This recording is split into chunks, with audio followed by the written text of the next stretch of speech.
제가 봉독하도록 하겠습니다. 하나님의 음성으로 들으시길 소망합니다. 50절부터 봉독합니다. 형제들아, 내가 이것을 말하노니 혈과 육은 하나님 나라를 이어받을 수 없고 또한 썩는 것은 썩지 아니한 것을 유업으로 받지 못하느니라. 보라, 내가 너희에게 비밀을 말하노니 우리가 다 잠잘 것이 아니요 마지막 나팔의 순식간에 홀연히 다 변화되리니 나팔 소리가 나매 죽은 자들이 썩지 아니할 것으로 다시 살아나고 우리도 변화되리라. 이 썩을 것이 반드시 썩지 아니할 것을 입겠고 이 죽을 것이 죽지 아니함을 입으리로다.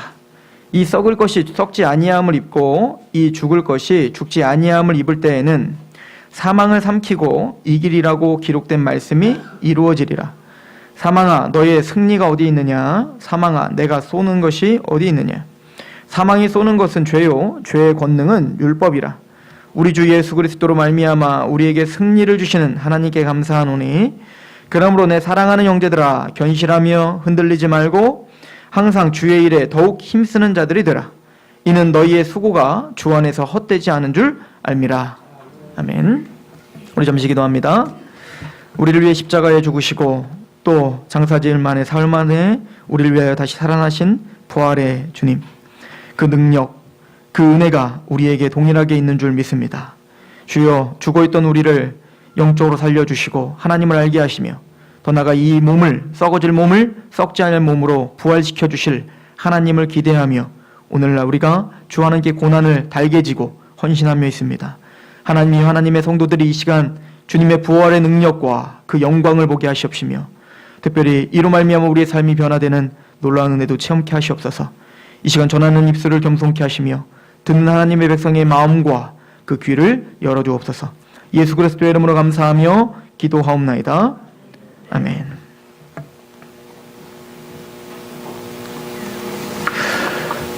부활의 아침입니다. 우리가 매주일 예배를 드리는 것도 유대인들은 안식일, 즉 토요일이죠.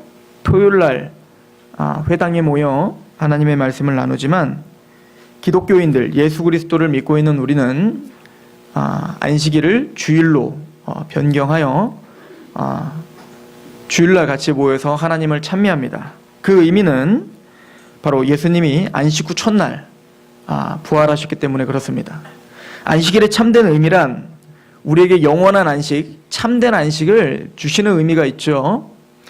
그래서 하나님은 우리에게 그 모형으로 안식일이라는 걸 제정해 준 거예요. 여러분들이 6일 동안 열심히 일하시다가 그 지친 몸을 하루 딱 쉬는 겁니다. 몸을 쉬는 거예요. 그래서 안식일은 너희를 위한 거예요. 우리 사람을 위하여 있는 거라고 말하죠.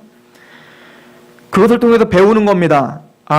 하나님이 우리에게 주실 진짜 평안, 진짜 샬롬, 진짜 안식이 있구나. 그 안식은 이렇게 우리가 육체로 6일 동안 열심히 일하다 하루 딱 쉬었을 때 느껴지는 이런 안식이 아닌 정말 영원한 안식, 참된 안식이 있구나. 그 안식은 사망과 죄에서 완전히 분리되어 이제는 하나님이 주시는 영광스러운 그 안식에 참여하는 날이죠. 그런데 바로 그 참 안식을 예수님의 십자가 사건과 부활로 완성하신 거예요. 그래서 우리는 그 참된 안식을 완성하신 예수님의 부활을 기념하여 그 부활의 아침에 모여 같이 찬양하는 겁니다. 예수님은 고린도전서 15장 20절 말씀에 그러나 이제 그리스도께서 죽은 자 가운데서 다시 살아나사 잠자는 자들의 첫 열매가 되셨다라고 말씀하시죠. 예수님은 육체적으로 부활하셨어요. 그 부활의 모습이 얼마나 영광스러웠었는지 제자들은 엠마오로 가던 두 제자가 있었죠. 예수님이 죽으심을 알고 통탄하며 비통해하는 그 두 제자가 예수님이 옆에 있는데 그 예수님인 줄을 알아보지를 못했어요. 아마 예수님의 그 부활의 영광의 모습이 얼마나 영광스럽고 우리를 황홀하게 하는지는 자세한 논의가 되어 있지 않지만 예수님이 변화산 사건에서 변화산에 올라가셔서 변화되셨을 때 아마 그것이 우리의 힌트가 될 것입니다. 변화산에서 예수님이 변화되셨을 때 베드로와 야고보와 요한이 같이 변화산에 따라 올라갔죠. 그때 예수님의 변화된 모습을 보면서 너무 황홀해서 뭐라고 말합니까? 우리가 여기서 초막 셋을 짓고 그냥 여기서 살았으면 좋겠습니다. 왜냐면 산 밑으로 내려가면 여지없이 문제들이 있는 곳이에요. 거기서 가면 병든 자가 있고 또 치유를 받아야 될 자가 있고 여러 부조리가 있고 죄악이 있고, 그런데 그 예수님의 부활을 딱 목격하자마자 베드로와 야고보와 요한은 그냥 거기 압도당하여 그 영광스러움에 그냥 여기서 살고 싶습니다 라고 했던 거죠. 이것이 바로 부활입니다. 그래서 우리에게 현실감이 없는 거예요. 예수님은 우리에게 자신의 부활이 너희의 첫 열매가 된다라고 말하는 것은, 여기서 말하는 첫 열매란, 보통 구약에 쓰여지는 첫 열매라는 단어는 다 제사와 관련된 단어들입니다. 그래서 가나안 땅에 처음에 입성했을 때, 이스라엘 백성들이 가나안 땅에 처음에 입성했을 때 이제는 수확 중에 그 씨를 심고 거기서 열매가 맺어서 첫 번째 열매를 하나님께 드렸죠. 그죠? 그 의미는 무엇입니까? 이 가나안 약속된 땅에서 하나님이 주시는 모든 수확, 즉 이것뿐만 아니라 이 모든 수확이 다 누구 거라고 고백하는 겁니까? 하나님 겁니다. 그래서 이 첫 열매는 대표성을 띠는 거예요. 이스라엘 백성들이 출애굽을 할 당시에 애굽에서 하나님은 장자의 죽음을 명합니다. 모든 장자는 다 죽음을 당할 거다. 그러나 그 장자의 죽임을 당하는 그 사망의 신이 지나갈 때 그 양의 피를 문설주에 바르는 자마다 장자의 죽음을 면하게 할 거야. 이렇게 명령하시죠. 왜 꼭 장자를 죽입니까? 장자는 그 가족의 대표이기 때문에 그런 겁니다. 그래서 예수님은 가나안 땅에 있는 이스라엘 백성들에게 너희들의 장자를 대표하여 장자의 수대로 레위인을 계수하라. 그래서 레위인을 하나님께 드려라. 이 모든 장자, 첫 열매, 이런 모든 단어들이 다 뭐냐면 대표성, 즉 연합이에요. 레위가 드려짐으로 누가 드려졌다고 고백하는 겁니까? 우리가 동일하게 드려졌습니다 라고 고백하는 거죠. 그래서 예수님을, 이 부활을 기록할 때 골로새서에서는 바울이 이런 단어를 써요. 골로새서 1장 17절에 또한 그가 만물보다 먼저 계시고 만물이 그 안에 함께 섰느니라. 그는 몸인 교회의 머리시라. 대표죠. 그가 근본이요 죽은 자들 가운데서 먼저 나신이시니 라고 하죠. 먼저 나셨다. 죽은 자들 가운데서 먼저 일으킴을 받고 먼저 나셨다. 즉 장자의 의미를 갖고 있는 거예요. 먼저 일어나신 거예요. 그 얘기는 예수님은 우리 모든 성도의 대표가 되셔서 예수님의 그 부활의 모습은 동일하게 누가 받을 모습이라는 거예요? 저와 여러분들이 받을 모습이라는 것입니다. 저는 지금 기독교 교리에 아주 중요한 것을 설명하고 있습니다. 현대 기독교의 가장 큰 문제점은 성경에서 말하고 있는 구속에 대한 교리, 이런 교리들에 대한 중대함을 잃어버린 겁니다. 교회에 와서 내가 감정이 좋아지고 내 감정이 좀 평안해지고 또 윤리적으로 도덕적으로 좀 더 잘 살게 되고 이런 거에는 관심이 있지만 진짜 우리에게 요구하시는 하나님이, 예수님이 죽으시고 부활하신 그 의미, 그래서 저와 여러분들에게 도대체 어떤 일이 일어날 것인가, 장차 하나님이, 예수님이 재림하실 건데 그 재림의 순간 우리에게 도대체 어떤 일이 벌어지고 그 우리에게 벌어지는 일이 도대체 오늘 우리에게 살아가고 있는데 어떤 영향력을 끼치는가에 대해서는 별로 관심이 없는 것 같아요. 저는 종말에 대한 교리를 지금 이야기해드리고 있습니다. 여러분들 마태복음에 보시면 예수님이 십자가에 죽으시고 고난을 당하시고, 아니 태어날 때 뭐 처녀로 잉태하셨습니다, 애굽에 잠깐 갔다 오셨습니다, 그런 모든 것들이 하나하나 일거수일투족 기록할 때마다 꼭 토를 달아요. 말씀대로 응하니라, 말씀대로 임하니라. 여러분들 구약 성경은 4,000년의 역사를 기록해 놓은 책이에요. 그죠? 그 4,000년 동안 하나님이 천지를 창조하시고 말라기가 기록되기까지, 그리고 한 400년의 침묵의 시간이 있었지만 그 긴 기간 동안 하나님이 아브라함을 부르고 모세를 택하고 이스라엘을 홍해에서 건지고 이 모든 사건들을 통하여서 하나님이 설명해주고자 하는 이야기가 있단 말이죠. 그 모든 이야기는 바로 예수님이 이 땅에 태어나셨고 이 땅에서 고난을 당하셨고 이 땅에서 십자가에 죽임을 당하셨고 그리고 부활하셨고 부활하신 그분이 승천하셨고 승천하신 그분이 오순절날 성령을 보내셨고, 그리고 오순절날 성령을 보내셔서 교회를 세우신 그분이 다시 재림하실 거고, 이게 핵심이에요. 이것을 믿는 것이 기독교고, 이것을 믿되 진짜 믿는 게 기독교인 거예요. 이 말씀을 드리는 이유가 있습니다. 기독교를 믿는다고 하지만 우리가 정말 예수님의 부활을 진심으로 믿는가? 단순히 부활절은 계란 삶아 먹는 날이 아니에요. 제가 고민을 많이 했어요. 오늘 계란을 삶아야 되는지 말아야 되는지. 근데 자꾸 삶자고 그래서 제가 어쩔 수 없이 삶았는데, 계란이 도대체 뭔 의미가 있는 겁니까?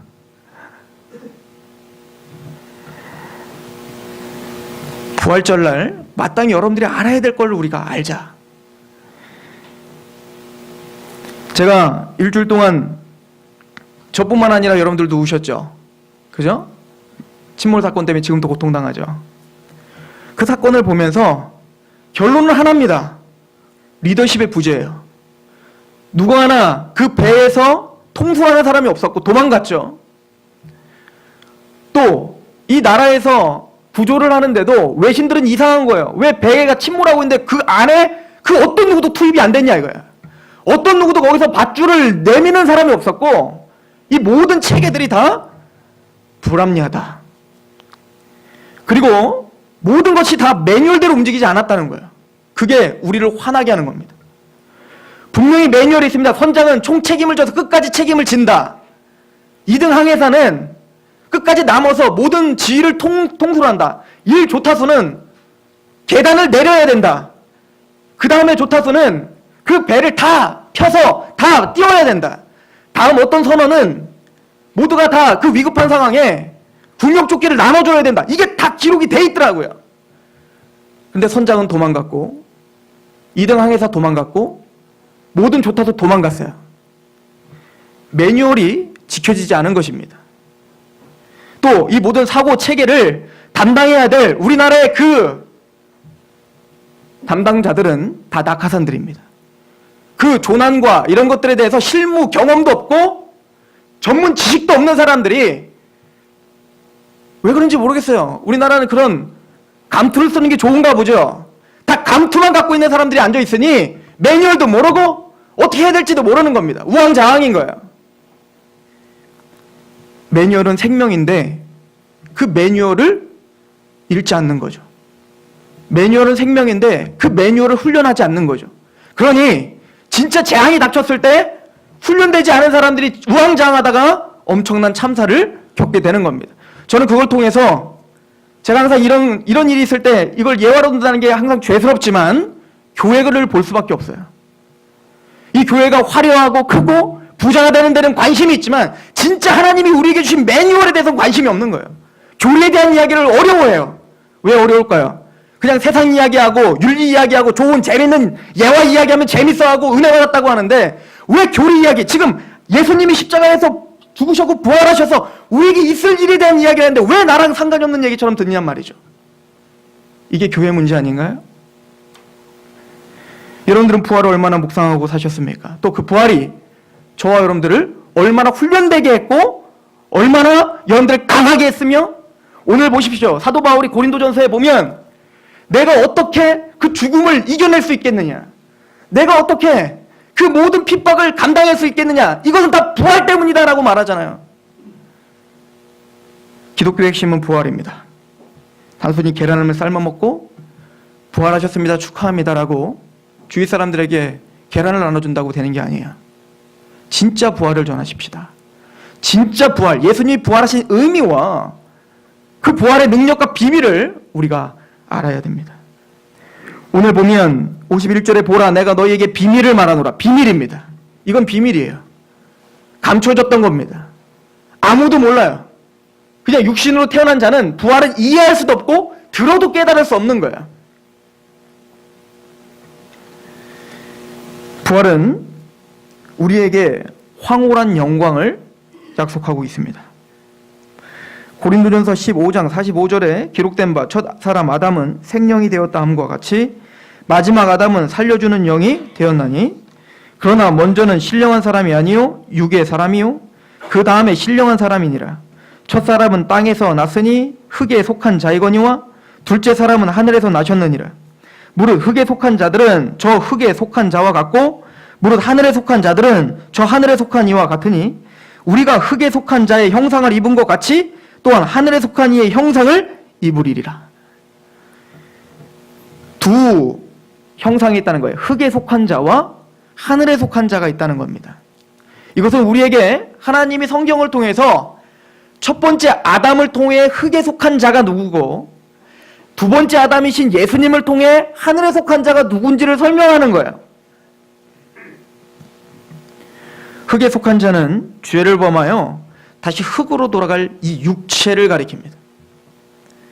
하늘에 속한 자는 하나님의 은혜, 하나님의 능력으로 부활을 입으셔서 그 영광스러운 부활의 죄를 입으신 그 예수님에게 속한 자예요.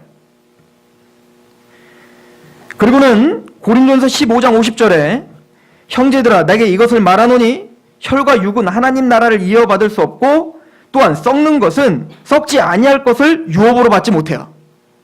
그 얘기는 그 썩어져가는 아담의 그 형상을 그대로 갖고 있는 자, 그 안에 속해 있는 자는 절대 유업을 받을 수 없어요. 구원에 대한 문제입니다. 영생에 대한 문제입니다. 여러분들에게 직결된 문제예요. 생명의 문제입니다. 그러나 반대로 예수 그리스도 부활하신 그 형상에 속하 있는 자들은 썩지 아니할 영원한 유업을 받을 자들입니다. 그럼 이 일이 언제 성취가 됩니까? 바로 예수님이 재림하실 때입니다. 우선 들으십시오. 어려워도. 고린도전서 15장 51절에서 52절 보라 내가 너희에게 비밀을 말하노니 우리가 다 잠잘 것이 아니요 마지막 날에 순식간에 홀연히 다 변화하리라. 이거 지금 동화 얘기하는 거 아니에요. 현실입니다. 나팔이 불면 예수님이 재림하실 거거든요. 반드시 재림하십니다. 제 눈을 보세요. 반드시 재림하세요. 그분이 반드시 재림하시면 영광스러운 나팔이 부러집니다. 그러면 하나님을 믿는 자들은 순식간에 홀연히 변화가 될 겁니다. 예수님의 모습으로.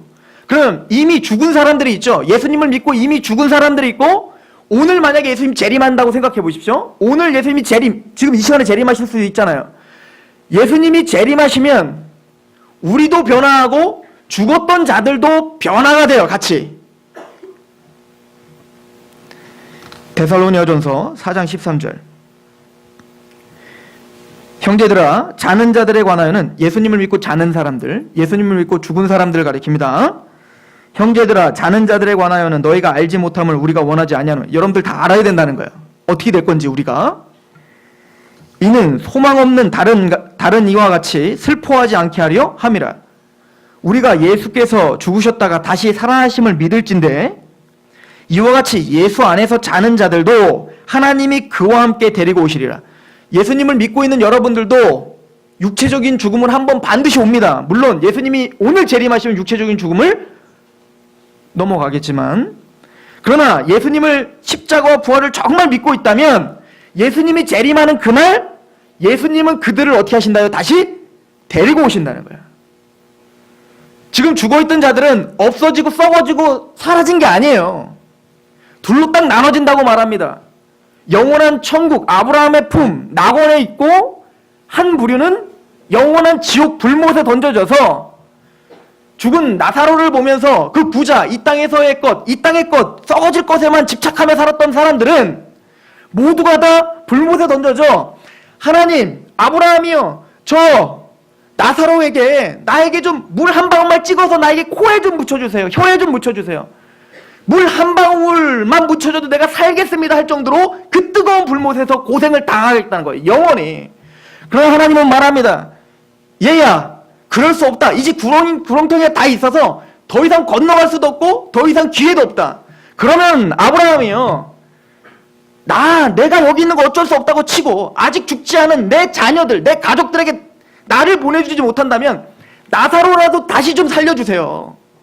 그러면 죽은 사람이 일어나서 내가 진짜 가봤더니 진짜 천국 있고요 진짜 지옥 있고요 하나님 계시던데요 라고 말하면 가족들이 믿을 거 아닙니까? 아브라함이 말합니다. 아니다. 이미 거기엔 선지자들이 있으니 갈 필요 없다. 선지자 누굽니까? 저와 여러분들이에요. 저와 여러분들이 그 생사의 갈림길에 있는 사람들 앞에 선지자라는 칭함을 갖고 서 있는 겁니다.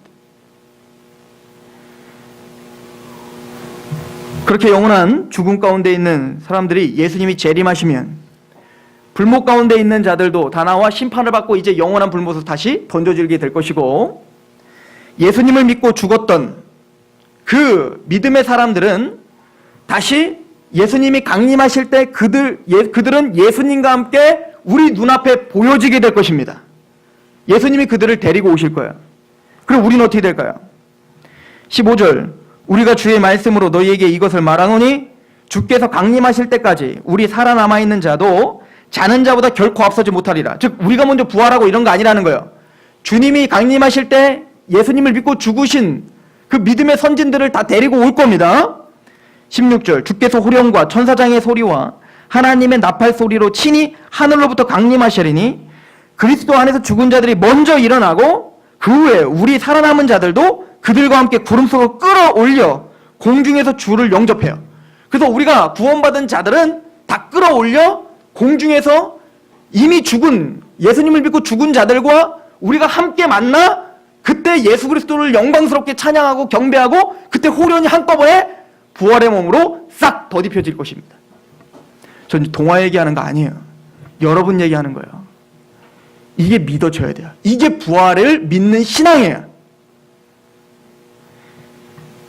그리고 이 믿음이 현실감 있게 믿어져서 저와 여러분들의 삶을 주장하고 있어야 됩니다. 이게 부활의 현실성입니다.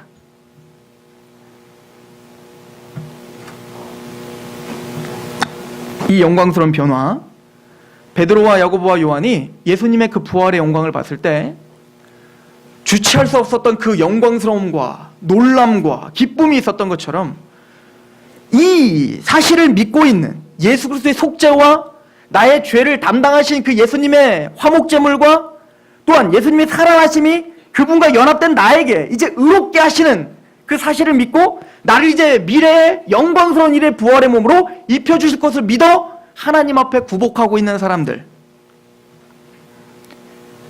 그들에게 이 미래가 약속되어 있습니다. 그런데 성경은 그래서 마태복음부터 신약에 4000년 동안 하나님이 꾸준히 약속하신 그 약속들을 예수님이 이 땅에 오시고 뭐 교회가 세워지고 이 모든 것들을 기록할 때 말씀대로 왜 그럴까요?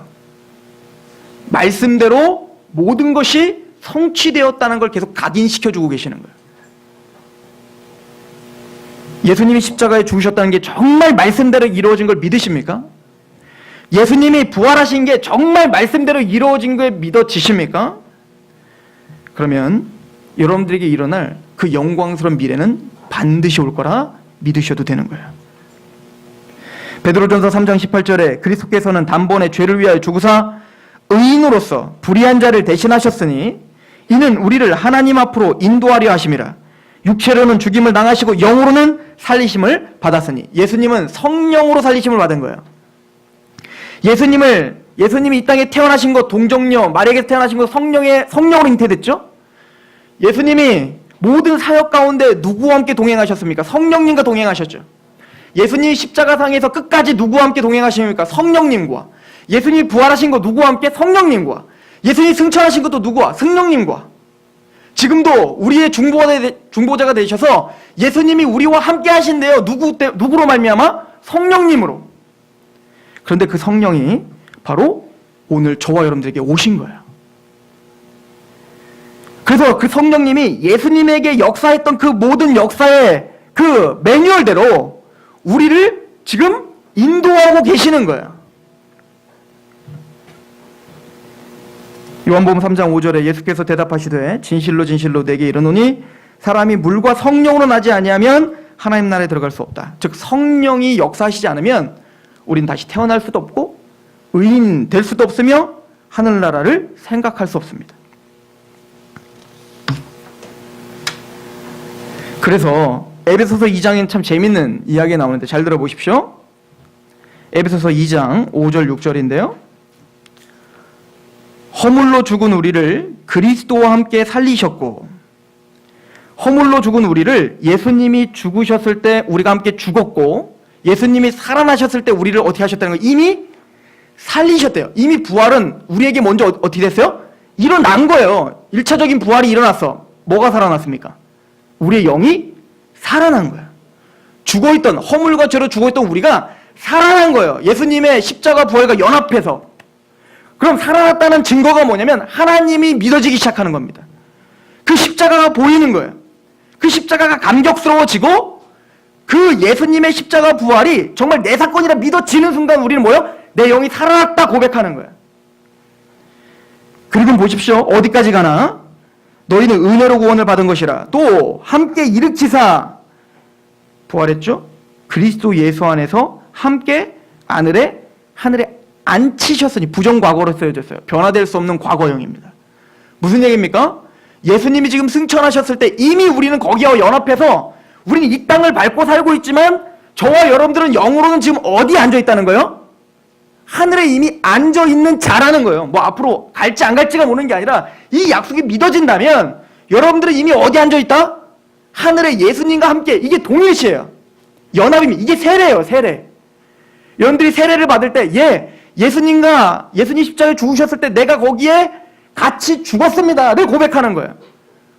또 그 물에서 나올 때 저는 예수님의 부활에 연합한 자입니다. 그러므로 예수님이 가는 곳에 내가 있다 믿는 거예요. 그러니까 예수님이 하늘에 앉아 계시니 그걸 믿고 있는 저와 여러분들은 어디에 앉아 있는 거예요? 이 땅에 살고 있지만 하늘에 살고 있는 사람들이에요. 이게 하늘에 속한 자들이에요. 그래서 우리를 너희의 시민권은 이 땅에 있지 않고 하늘에 있느니라.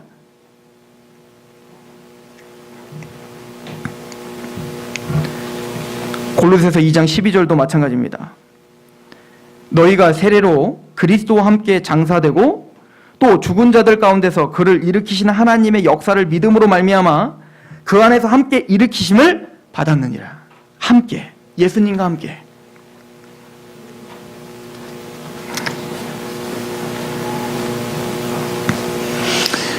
사도 바울은 이 말씀을 정말 믿어졌기 때문에 현실 속에서 살아가는 동안 고난을 이겨낼 수 있었다라고 고백합니다. 오늘 본문을 보십시오. 고린도전서 15장 29절부터 보십니다.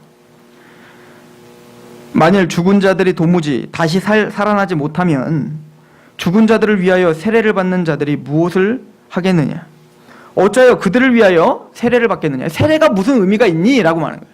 진짜 이런 예수님의 부활이 거짓말이고 또 우리가 정말 그렇게 영광스러운 모습으로 부활할 것이 거짓말이라면 우리가 세례를 받는 게 무슨 의미가 있겠냐? 영적으로 죽었던 자들이 다시 예수님과 연합하여 나는 세례 받았습니다. 나는 구원 받았습니다. 이게 도대체 무슨 의미가 있겠니? 그리고는 30절에 이렇게 말하죠. 또 어찌하여 우리가 언제나 위험을 무릅쓰리요.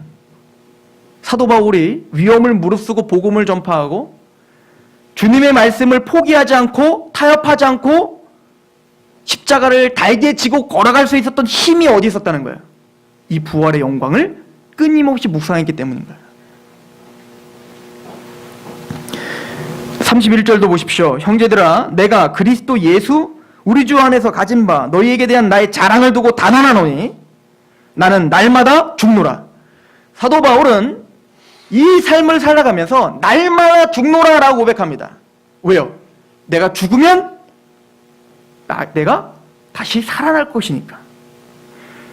사도 바울은 날마다 뭘 죽는다는 걸까요? 날마다 어떻게 죽는다는 걸까요? 힌트를 드리겠습니다. 고린도전서 15장에 보시면 부활을 이렇게 설명해요. 15장 우리 42절을 보세요. 42절 죽은 자의 부활도 그와 같으니 썩을 것을 심고 썩지 아니할 것으로 다시 살아나고 욕된 것으로 심고 영광스러운 것으로 다시 살아나고 약한 것으로 심고 강한 것으로 다시 살아나고 썩을 것을 심는 겁니다. 썩을 것을 죽이는 거고 욕된 것을 죽이는 겁니다.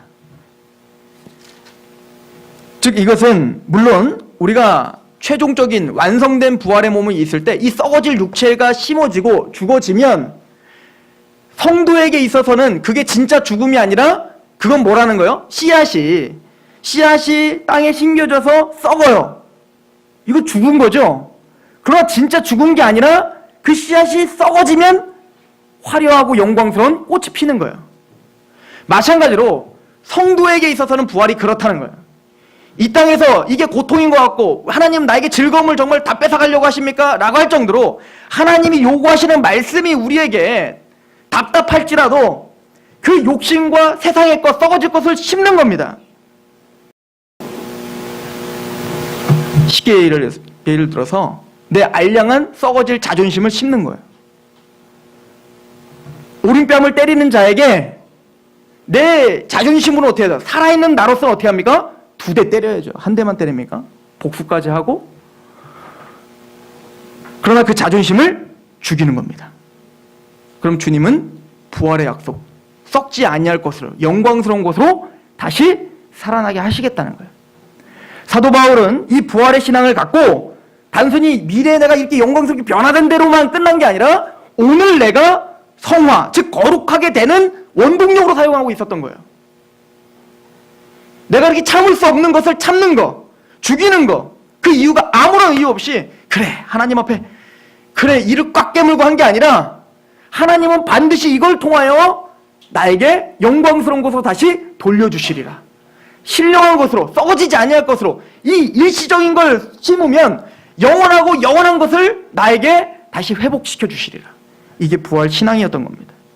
그러므로 미래에 대한 영광은 단지 미래에 대한 영광으로 끝나는 게 아니라 저와 여러분들을 신앙인답고 성화시키는 원동력이 되어셔야 되는 거예요.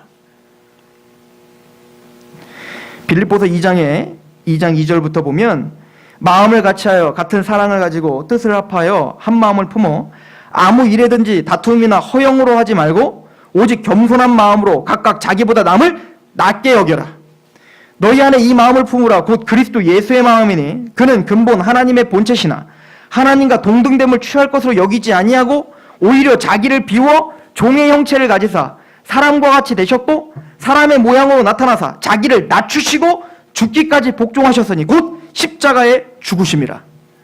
이러므로 하나님이 그를 지극히 높여 모든 이름 위에 뛰어난 이름을 주사 하늘에 있는 자들과 땅에 있는 자들과 땅 아래에 있는 자들로 모든 무릎을 예수의 이름으로 꿇게 하시고 모든 입으로 예수 그리스도를 주라 시인하여 하나님 아버지께 영광을 돌리게 하셨느니라. 그러므로 너희는 예수 그리스도의 마음을 품으라. 뭔 얘기하는 겁니까? 반드시 보상한다. 반드시 부활을 허락한다. 이거 믿고 죽이라는 거예요. 예수 그리스도의 마음을 품으라는 거예요. 겸손하라는 거예요. 낮아지라는 겁니다. 그리고는 예수님은 제자들에게 말씀하시는 거예요. 마태복음 16장 24절 이에 예수께서 제자들에게 이르시되 누구든지 나를 따라오려거든 자기를 부인하고, 이 자기를 부인한다는 건 내 욕망, 탐욕, 내 어떤 자존심, 이 모든 것들을 부인해야지 예수님을 따라갈 수 있겠죠. 자기 십자가를 지고 나를 따를 것이니라. 누구든지 제 목숨을 구원하고자 하면 잃을 것이요 누구든지 나를 위하여 제 목숨을 잃으면 찾으리라. 예수님은 단순히 나를 위한 무조건적 헌신을 말하는 게 아니에요. 주님은 담대하고 확신에 찼기 때문에 그렇습니다. 주님은 부활을 약속하고 있기 때문에 그런 거야.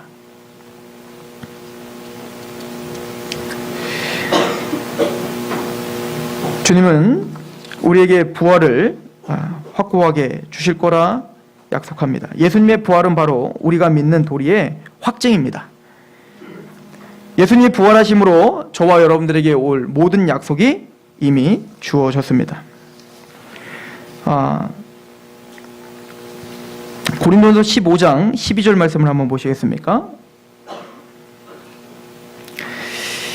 그리스도께서 죽은 자 가운데서 다시 살아나셨다 전파하였거늘 너희 중에서 어떤 사람들은 어찌하여 죽은 자 가운데서 부활이 없다느냐. 재밌죠? 교회 안에서도 그랬다는 거예요. 교회 안에서도. 교회를 다니고 있으면서도 이 부활에 대해서 믿지를 못했다는 거예요. 만일 죽은 자의 부활이 없으면 그리스도도 다시 살아나지 못하셨으리라. 그리스도께서 만일 다시 살아나지 못하셨으면 우리가 전파하는 것도 헛것이요 또 너희 믿음도 헛것이야. 여러분들 부활을 믿지 못한다면 여러분들 교회를 다니는 게 아무것도 아니라니까요. 어찌 보면 가장 불쌍한 사람들이에요. 이 부활을 믿지 못하고 교회를 다니면 가장 불쌍하다는 겁니다. 제 말이 아니에요. 바울이 그랬어요. 15절 또 우리가 하나님의 거짓 증인으로 발견되리니 우리가 하나님이 그리스도를 다시 살리셨다고 증언하였음이니라. 만일 죽은 자가 다시 살아나는 일이 없으면 하나님이 그리스도를 다시 살리지 아니하셨으리라. 만일 죽은 자가 다시 살아나는 일이 있으며 없으면 그리스도도 다시 살아나는 일이 없었을 터이요 그리스도께서 다시 살아나신 일이 없으면 너희의 믿음도 헛되고 너희가 여전히 죄 가운데 있을 것이요. 또한 그리스도 안에서 잠자는 자도 망하였어요. 다 망한 거예요. 그러나 지금 반대로 예수님이 진짜 부활했다는 게 사실이라면 저와 여러분들의 부활도 사실 아니겠니? 라고 사도 바울은 말하는 거예요. 19절, 만일 그리스도 안에서 우리가 바라는 것이 다만 이 세상의 삶뿐이면 모든 사람 가운데 우리가 더욱 불쌍한 자니라. 그렇죠. 세상 사람들은 즐기게 하면 돼요. 즐기다 지옥 가면 돼요. 근데 우리가 시간을 할애하고 내 육체를 할애하고 내 열정을 할애하여 하나님 앞에 고난에 동참하는 이유가 이 세상에서 그래 예수님 믿어도 그래도 담배도 끊었고 그래 술도 좀 끊었고 그래 다른 사람보다 좀 더 정직해졌고 윤리적으로 좀 더 나아졌으니까 간디보다 조금 못하지만 그래도 예수님 믿었으니까 이 정도 됐으니까 됐지 뭐 라고 하면 불쌍한 사람이라고요. 차라리 에피쿠르스 그 철학자들처럼 이 땅이 끝이니까 여러분들 마음껏 노시다가 죽으세요. 여러분들 노세 젊어서 노세. 이게 지금 세상 찬송가 아니에요? 이거 믿고 그냥 이 세상이 전부라고 생각하고 그냥 여러분들 자녀들 교육하고 또 여러분들 잘 살고 잘 먹고 거기에만 쓰세요. 그러다가 죽으면 되죠 뭐. 차라리 그게 낫다는 거예요.